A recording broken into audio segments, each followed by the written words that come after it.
Saudi अरब ने इसीलिए नहीं कि पाकिस्तान की कोई मदद हो गया बड़ा खुलासा पाकिस्तान करता रहा। सऊदी प्रिंस के पास फोन किसी ने फोन तक नहीं उठाया। सऊदी अरब ने दिया पाकिस्तान को धोखा। डिफेंस डील सिर्फ दिखावा थी। अफगानिस्तान से भिड़े पाकिस्तान को अकेला छोड़ गया सऊदी, और ये बात तो हर हिंदुस्तानी को पहले ही पता थी। अफगानिस्तान और पाकिस्तान के बीच युद्ध जैसी स्थिति बन चुकी है। बॉर्डर पर बमबारी, हवाई हमले और मौतों का सिलसिला जारी है। लेकिन इस पूरे मामले में सबसे बड़ा सवाल उठ रहा है, सऊदी कहाँ है? वो सऊदी अरब जिसने पाकिस्तान के साथ रक्षा समझौता किया था, जिसमें साफ लिखा था अगर पाकिस्तान पर हमला होगा तो सऊदी उस हमले को अपने ऊपर माना जाएगा, और अगर सऊदी पर हमला होगा तो पाकिस्तान सऊदी की रक्षा करेगा। यानी ये एक तरह का म्यूचुअल डिफेंस पैक्ट था। लेकिन जब असली वक्त आया, जब अफगानिस्तान ने पाकिस्तान पर पलटवार किया, तब सऊदी ने फोन तक नहीं उठाया। पाकिस्तान के अफसर मंत्री, यहाँ तक कि सेना प्रमुख ने सऊदी प्रिंस मोहम्मद बिन सलमान से संपर्क करने की कोशिश की, लेकिन जवाब पूरा सन्नाटा। अब सवाल ये है, क्या सऊदी अरब ने पाकिस्तान को धोखा दे दिया,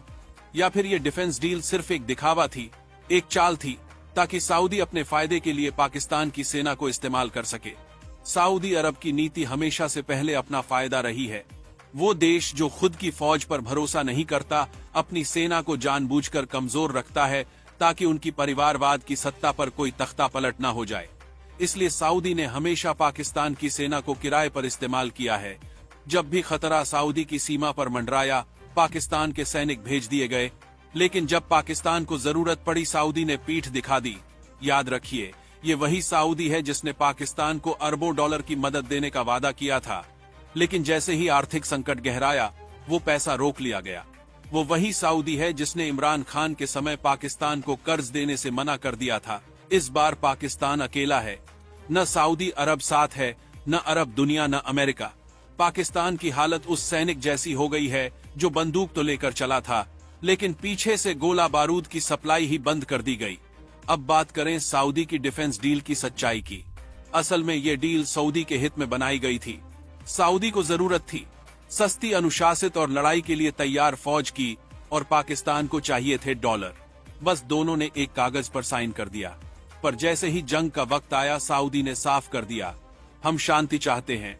यानी पाकिस्तान जलता रहे, सऊदी पीस अपील की बात करता रहेगा। डिफेंस डील का असली चेहरा अब पूरी दुनिया देख चुकी है। पाकिस्तान के मंत्री खुद कह चुके हैं कि देश दो फ्रंट वॉर की स्थिति में है। लेकिन सवाल ये है, इस दो फ्रंट वॉर में पाकिस्तान के साथ कौन है? क्योंकि सऊदी अरब तो अब सिर्फ बयान दे रहा है, दोनों पक्ष शांति बरतें, हम बातचीत का समर्थन करते हैं, और दूसरी तरफ अफगानिस्तान के ड्रोन पाकिस्तान की चौकियों को ध्वस्त कर रहे हैं। पाकिस्तान की यह सबसे बड़ी भूल रही। उसने हमेशा दूसरों के पैसों और दूसरों की फौज पर भरोसा किया। पहले अमेरिका के डॉलर, फिर चीन की डील्स, अब सऊदी की झूठी गारंटी। और नतीजा ये है कि जब असली जंग छिड़ी तो हर कोई मुंह फेर गया। सऊदी अरब जानता है कि पाकिस्तान के साथ खुलकर खड़ा होना मतलब अफगानिस्तान, ईरान और अमेरिका तीनों को नाराज करना। वो ये रिस्क नहीं ले सकता।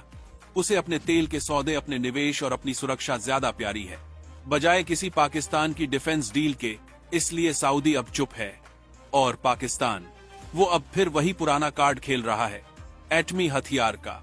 पर दुनिया अब जान चुकी है कि पाकिस्तान की धमकियों में अब दम नहीं बचा। तो साफ है, सऊदी अरब ने पाकिस्तान को खुला धोखा दिया है। डिफेंस डील सिर्फ एक कागजी वादा थी, और अब जब अफगानिस्तान ने पाकिस्तान की सरहद पर आग लगाई है, सऊदी ने हाथ झाड़ लिए हैं। अब पाकिस्तान को समझ आ गया होगा, हर वक्त दूसरों पर भरोसा करने वाला मुल्क आखिरकार अकेला ही लड़ता है और अकेला ही हारता है। डॉलर के लिए डील करने वाला पाकिस्तान अब अपने ही बनाए जाल में फंस गया है, और सऊदी अरब वो देख रहा है, किराए की फौज जल रही है और अरब का राजा अपने महल से बस मुस्कुरा रहा है।